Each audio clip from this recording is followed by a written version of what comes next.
Good morning, everyone. Um, First of all, I want to thank you, Carl, and for the invitation to participate on this conference. And I have to say that usually I don't have more than two people in the room when I give a presentation, and the other person is my wife that I force her to hear what I have to say. So, which is kind of true, in a way. Um, a long time ago, I learned from somebody who taught me everything that I know about nutrition, that the obvious doesn't become obvious until it's obvious. And most people think that I'm a nutritionist, but I'm not a nutritionist by training. I have a PhD in environmental biology. I did a couple of postdocs in crustacean endocrinology and toxicology. And then life has taken me to, you know, seeing this industry from all angles. And I began my professional career before you were born, you know. Um, so all I want to do today is, instead of just, I'm not going to talk about numbers. I'm not going to talk about livestock analysis. I'm not going to talk about feed ingredients. I'm not going to talk about technologies, et cetera, which, we're going to be hearing over the next couple of days. But I'm going to share with you kind of what I think, and not only what I think and I believe, but something that we put together with the support from the Moore Foundation and the World Bank, and then of course WWF, of where we see the opportunities in this industry worldwide. Where this industry is going to go. Um, and of course, I know that the title of the presentation is the 1 trillion opportunity, but this is on a slide that I saw in a presentation from WWF a few days ago, and I thought it was really interesting because it just shows the deficit. So if we take up a look to all the environmental impact of what we do, not just in aquaculture, but also in agriculture. And I see everyone taking pictures, but if they want the presentation, all they have to do is I'll get it for you guys, but I'm pretty sure that you're going to have it. But it's really interesting when you take a look to this thing, because we seem to know what the environmental impact is of all the industries that we have in this planet. And aquaculture, one way or another, has also, as much as the positive impacts that they have, they also have a little bit of negative impacts that we have to overcome and learn. About 20 years ago, the World Bank wrote a book, or did a publication of where they saw aquaculture. And of course, he was talking about changing the face of water. And pretty much they touch on everything that we're still discussing. So we're still discussing, the impact on the environment, some of the technologies. We just heard about feeds and feed ingredients. We can talk about that a little bit. We can talk about fermentation, new ingredients.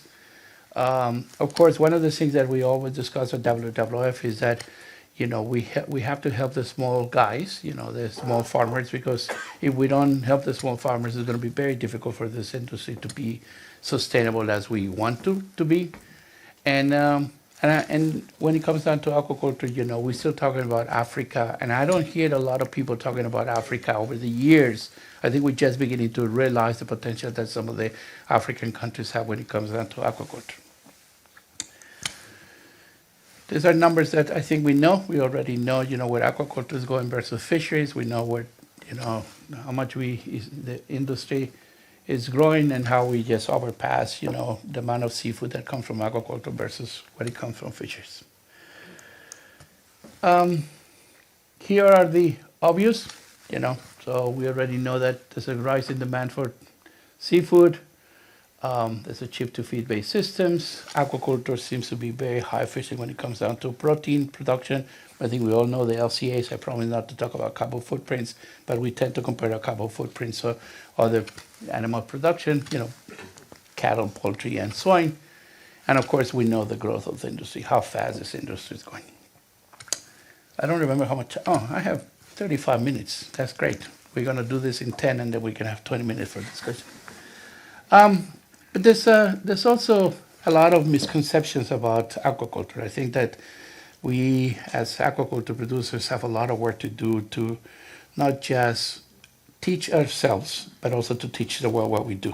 And like any other industry, there's bad perceptions about what we do. We're depleting, the ocean. We're doing land conversion to produce feed ingredients. We have an impact on global climate change. Blah blah blah blah blah blah. But in some cases, this is all what we have when it comes down to seafood production. So if we take a look to, let's say, shrimp production, which is something that I spend the majority of my time, I spend more time on the shrimp side than on the salmon side and the fish side. Most of the shrimp that is now being consumed worldwide is all farm raised. Of course, same thing for oysters, carp, et cetera, et cetera. So, what about the report? The report has two volumes. One of the volumes is the one that's already out, and the second volume are the different cases that we decided to study. The countries we picked, 6 or 7 countries, and then by the end of the presentation, as I get close to the finish line, I will show you an example of what we did with every one of those countries. The second volume of the report should be out hopefully by sometime next month, and then you'll be able to take a particular look to every single one of them. These are the countries that we picked. So the second volume will use we look into Ecuador, China, Bangladesh, Thailand, Chile, Egypt, and Vietnam, and everyone. Of course, the question is why Norway is not in that study, and I will show you why we decided that Norway probably should be outside the report in a minute. And it's good news, it's not bad news. There's a reason why we left Norway outside. So we hired all these experts, each one of them is an expert in their own countries, and we look into every single aspect, from production to the economy, to the political, stability of the countries, agriculture, GDPs, et cetera, and then we did a comparison among all the countries, and you'll see that on the next report. Again, I think that, one of the things that we did in the report is we reframed aquaculture. We just put it out into, all the different positive aspects of the industry that all in this room know. And then, we did a business analysis. So there's an entire chapter, for those that have not read the book, there's an entire chapter that looks into the financial opportunities, the instruments that are out there, the limitations, the bottlenecks, et cetera, et cetera. And we did some predictions and calculations based on CAGRs. And it is a model. I don't think that anyone in this room, we all think that we have crystal balls to know what's going to happen tomorrow, but as it was pointed out a minute ago, there's geopolitical issues. We don't know. We have some issues with global climate change. We don't know what we think to believe that world water temperatures are going to go, et cetera, et cetera. But there's a lot of unknowns. So what we did was the best case scenario, what we think is, where this industry is going to go and where the industry bottlenecks are. And one of the things that, that we believe is that, as Carl pointed out, by 2050, we might be close to 160 million metric tons of seafood production. But if we keep going as usual, we do business as usual, the way we're going now.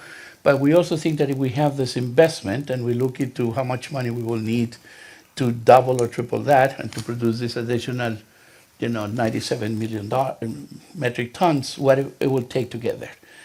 And we did an analysis of the different countries that have the potential to do that. And I believe there's some Brazilians in this room.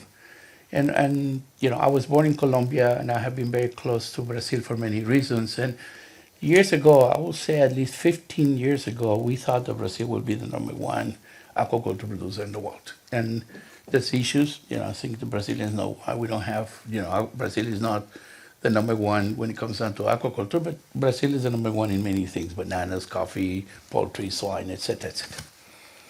And so here's the list of the different countries, on the outside there, on the outside, and as you can see, Brazil, Turkey, and Mexico seems to be at the top of the list.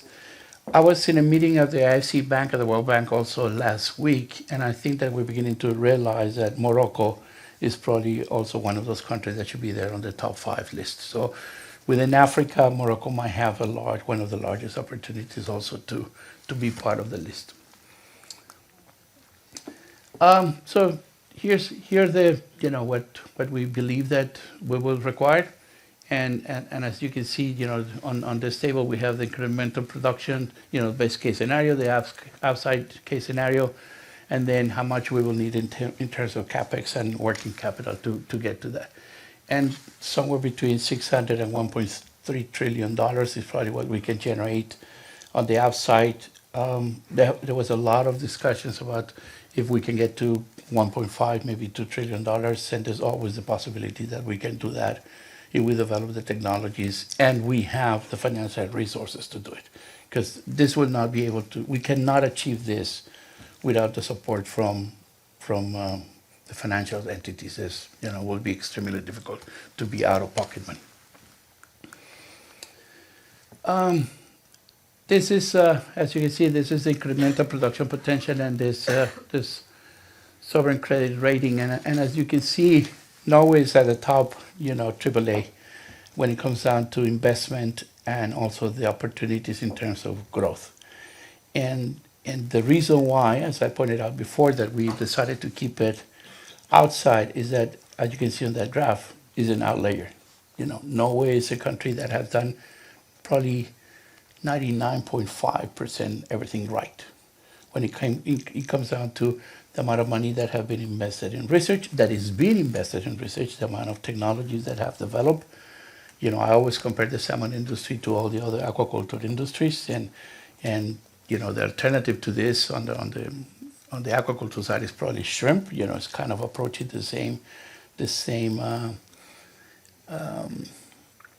production in terms of millions of metric tons, but the technology in the shrimp industry is still far away from the technology that you have on the salmon industry. So Norway has done absolutely everything right, and I think that in order for Norway to probably keep being the leader, you guys have to keep doing the right things as you do, and we can see in all the meetings and all the conferences when it comes down again to technology, feed ingredients, sustainability issues, and R&D. Here you see the alternative. These are the other two countries that seem to be very interesting when it comes down to the potential of growth. Egypt, one of the outcomes of the report is that several governments around the world have become interested in what the World Bank and we put together, and they're beginning to look into, okay, if we want to grow the industry in Ecuador and Egypt, what it will take. Anyone who is familiar with Ecuadorian shrimp production will realize that Ecuador went from 400,000 metric tons to 1.5 million metric tons in a matter of 5 years. And it was just based on technology. I can list the technology, that has been implemented in Ecuador in the last 5 years that has changed the industry. So all this is in the report. Like I said, there's an entire chapter on the financial side of the industry, the different instruments, the bottlenecks, and the opportunities that we have.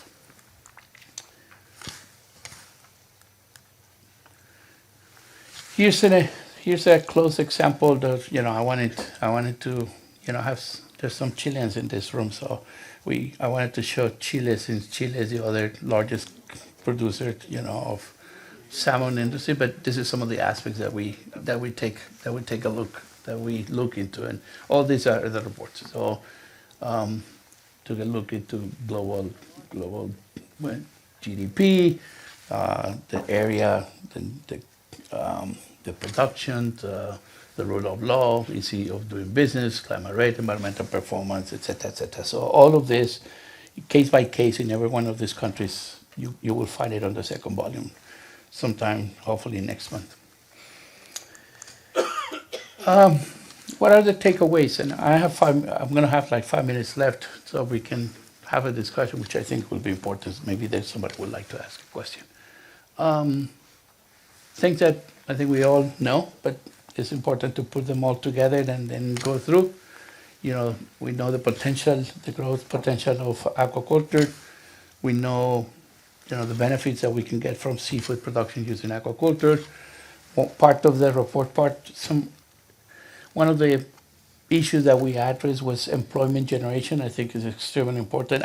We always talk about in Norway, what will happen if we don't have a salmon industry in this country, and Norway is not the only country that probably have to take a look to the amount of employees, employment that the industry generates. Ecuador is the same thing as an example.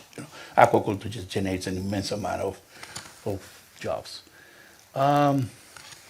Aquaculture is now being looked by investors as an opportunity. I think that we believe, again, as we put out the report and we have had all these conversations at the World Bank, there's entire governments, countries that are now interested in putting a little bit more of effort into aquaculture.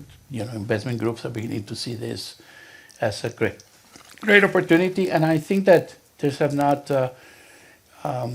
not stop for it. You remember that figure of speech that says it's too big to fail. So aquaculture is too big to fail right now. It will never happen. There'll be hiccups.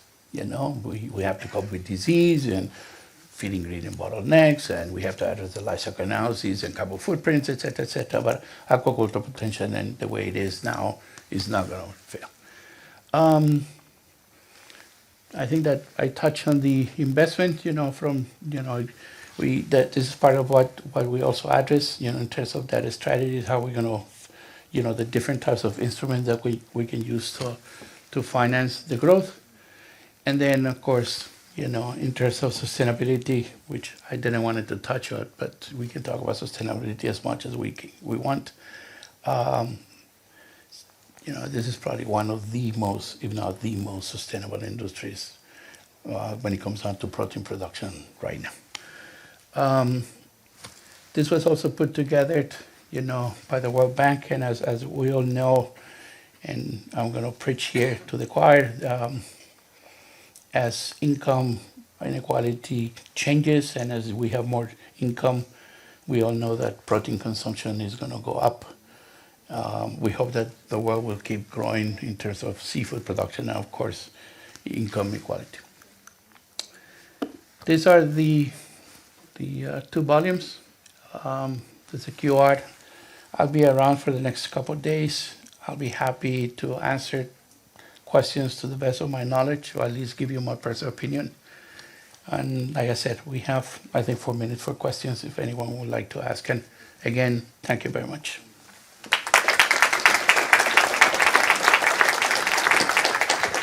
Thank you very much, Sergio. I want to open up to you guys now. Christian has a microphone here if anyone wants to ask Sergio a question. I'm beginning to feel like when I give the presentation to my wife, she never asks me questions. Otherwise, I have lots of questions. Hopefully I can answer them. Yes. You mentioned that one thing, is the upside potential for aquaculture in the different countries. We know that the aquaculture companies and the industry play a vital role also for local communities. Just along the coast in Norway, these companies are cornerstone companies, and entire communities would not be there if it wasn't for those players. But I am curious, because you've done an immense work to form these reports and gathered so much knowledge. Why is it that we keep talking and not move the needle and actually put these reports and knowledge into actions when we know that it's so pressing? And who would you like to put in a room if you could design that group of people yourself, who you believe would be able to actually move the needle?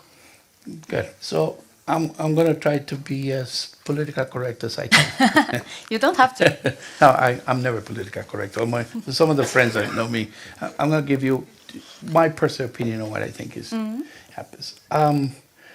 I was having a discussion this morning about one of the differences between the poultry industry, the swine industry, the cattle, the other animal protein producers, and the aquaculture over the years.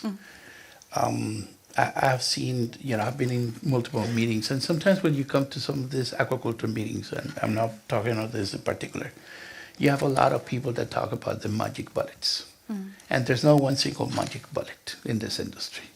And I think we're going to have to figure out how to draw the baseline that separates what is truth from what is not. So we never have an honest conversation about some of the issues. So we talk about sustainability, but I was having a discussion this morning. I've been in panels in which there's 5 people talk about sustainability, but they cannot define sustainability without using the word sustainable. And that's not sustainability. You can say sustainability is word sustainable. That doesn't mean absolutely anything. It's a complex industry, as we all know. So it's not just the producers, which are, as you pointed out, fundamental. We can have all the pieces of the puzzle, like I always said, but if we don't have the producers, there's no way you can do this. So you have to have the farmers sitting at the table. There's also this, farmers tend not to change. They don't want to change. They like to be, if you're in a comfort zone, you'd rather do that all the time. And in different industries, it has taken a long time to make that change. And aquaculture is not changing at the pace that other industries are. And the world is moving very fast. So, we now talk about AI. I've been in meetings in which AI is being now used to design lipids that are used to replace fish oil in aquaculture feeds. But how many of us have talked about that? We're going to have to bring to the table every single unit, every single aspect of it, but also something that's extremely important, our governance. So because at the end of the day, governments are the ones who rule and dictate what are the pathways for any industry. And it's very easy to put blocks on the road for government. And I can tell you this from personal experience. When we had the first cases of BSE, Europe closed the doors to the use of animal byproducts overnight. And it took more than 20 years to realize that, sure, we have 2 cases of BSE and we have asked more cases of BSE, but now finally the industry said we're going to have to use animal proteins, poultry meal, feather meal, et cetera, in aquaculture feeds. And Norway is included in that. So government plays a big part of it, And the reason why Norway has also been, and your country much better than me, has been so successful. I don't know, you guys are extremely well regulated, but somehow the industry has figured out how to cope with those regulations and become a AAA outlayer within aquaculture. And I don't know if that answers the question, I ramble a little bit. It is complex, and I bet that there's some in the room who wouldn't say that the government is always doing the right things to support the industry. I think to be stable and predictable is something we wish for. Also, in terms of seeing Norway as an aquaculture nation in the global picture, especially. But I've asked these questions for aquaculture farmers and investors many times, and I often get the answer that, well, this industry is different to many other industries because we need to take biology into the calculation. So that is why we cannot just, test technology and do it in the same way as other industries overnight and learn and fail, and because you don't want to fail with living animals and biology, and it needs to be tested over generations and so on. If my presentation would have been different, I always, in close meetings, I always say the difficulty as an environmental biologist, the biggest difference is that aquaculture is a 3-dimension industry, while animal production like poultry is a 2-dimension industry.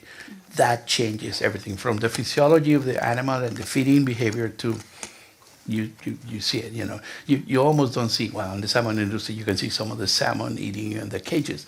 But the rest of the aquaculture industry, you cannot see the animal feeding. You can count your chickens in the poultry industry every single day. And that makes this industry a little bit more complex. That 3 dimensions make this industry more complex, but there's more opportunities to develop all these technologies, the robotics, et cetera, blah, blah, blah. So So yes, you're right. Well, I want to give you guys one more chance.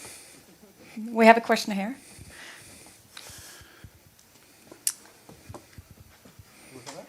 Here.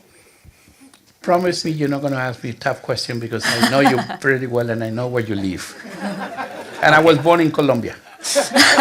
You know where I was born. I know. How are you, Sergio? Good. Good to see you again. Yes. Okay. Really, thank you very much for the presentation. A challenging point. Before you are also was born, we've been in this industry for the last 40 years. The major challenge, as an investor, as a corporate player, the issue of sustainability. You've mentioned it's among the most sustainable industries within the protein production. Okay, I don't want to put a question mark, but let's see, face it. For the investors globally, let's talk globally, not in Norway, for example, globally. The way they see aquaculture, I would say it's ranked at the bottom of, though the opportunity of the, not the production, the opportunity of having a fish and sell it, of course, it's among the best. But the opportunity as an investment, where they will put their money, they, based on what we have seen, 0.001% maybe of the capital, investors, will go for aquaculture. Would you agree? And how about the World Bank report, which you've mentioned? Have they touched on this? Because this is a crucial point that we have to face. It's a reality, right? Thank you. Yeah, thank you, Mark.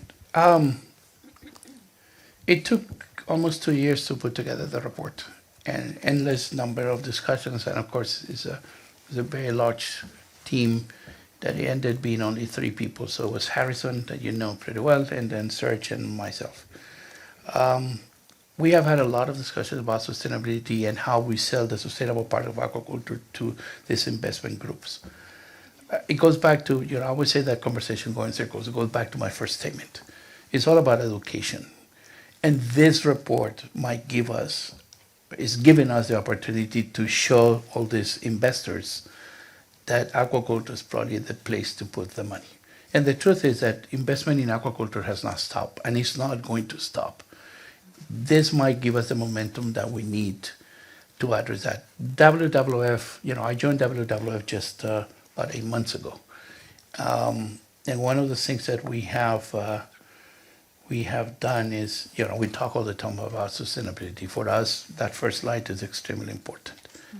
Aquaculture is that next opportunity. I think we all know, all in this room, we know otherwise. So I would not be too concerned about it. I think that things are going to change for the best. So hopefully, fingers crossed. Thank you so much. And we have to round up now and move to the next speaker. Thank you so much, No, Sergio. Thank you, everyone.